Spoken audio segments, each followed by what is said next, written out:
Shalom, selamat pagi Bapak Ibu dan Saudara yang dikasihi oleh Tuhan Yesus. Renungan kita pagi hari ini diambil dari Kisah Para Rasul pasal 15 ayat 22 sampai 41. Sebab adalah keputusan Roh Kudus dan keputusan kami, supaya kepada kamu jangan ditanggungkan lebih banyak beban daripada yang perlu ini.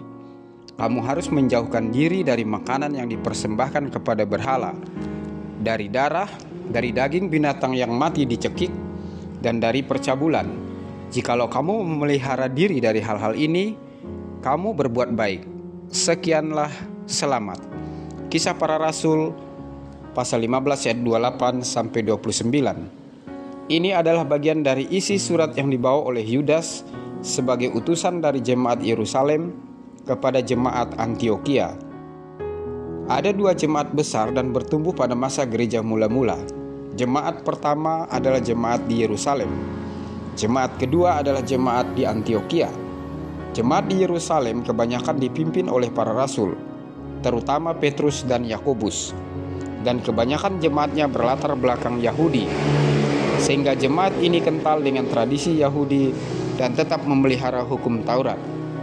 Sedangkan jemaat Antiokhia adalah jemaat hasil misi Rasul Paulus dan Barnabas.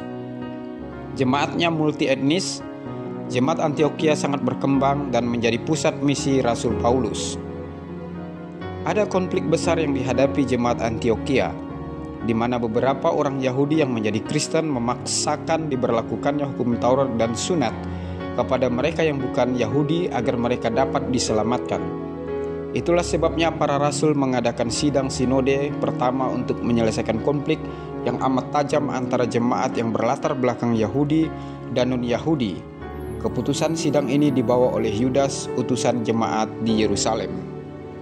Ketika jemaat Antiokhia menerima surat dari jemaat Yerusalem dan mereka membacanya, hati mereka sangat senang. Hasil keputusan itu tidak membawa konflik dan perpecahan dalam jemaat. Jemaat Antiokhia sangat menghormati dan menghargai keputusan para rasul di Yerusalem. Mereka menerima keputusan para rasul dengan senang hati sebagai keputusan Roh Kudus untuk jemaatnya. Itulah sebabnya jemaat Antiokhia menjadi berkat bagi pelayanan misi Rasul Paulus, karena mereka menghormati para pemimpin sebagaimana mereka menghormati Tuhan. Ada beberapa hal yang menjadi berkat dan patut diikuti dalam diri jemaat Antiokhia. Mereka sangat mengutamakan kesatuan tubuh Kristus dalam menghadapi konflik dan perbedaan. Konflik dan perbedaan pendapat, ajaran, dan doktrin tidak membuat mereka mengalami permusuhan. Mereka selalu bertanya kepada Tuhan dalam doa dan melibatkan Roh Kudus dalam mengambil keputusan, sehingga keputusan yang ada membawa damai sejahtera dan semangat untuk memberitakan Injil. Mereka menghadapi perbedaan dengan kasih. Kehidupan dalam kasih menjadi pengikat yang kuat untuk mempersatukan jemaat Antiokhia. Walaupun mereka berbeda etnis, suku, dan latar belakang, perbedaan tidak menjadi pemecah belah kesatuan tubuh Kristus.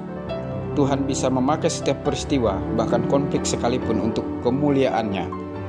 Jemaat Antiokhia menjadi jemaat misioner karena mereka mampu menyelesaikan setiap persoalan yang terjadi di antara mereka sendiri, sehingga tidak menjadi beban pelayanan. Jikalau sebuah gereja terlalu banyak beban dan konflik di dalam terjadi, mereka tidak akan efektif dalam memberitakan Injil untuk membawa jiwa-jiwa bagi Kristus. Tuhan Yesus memberkati. Amin.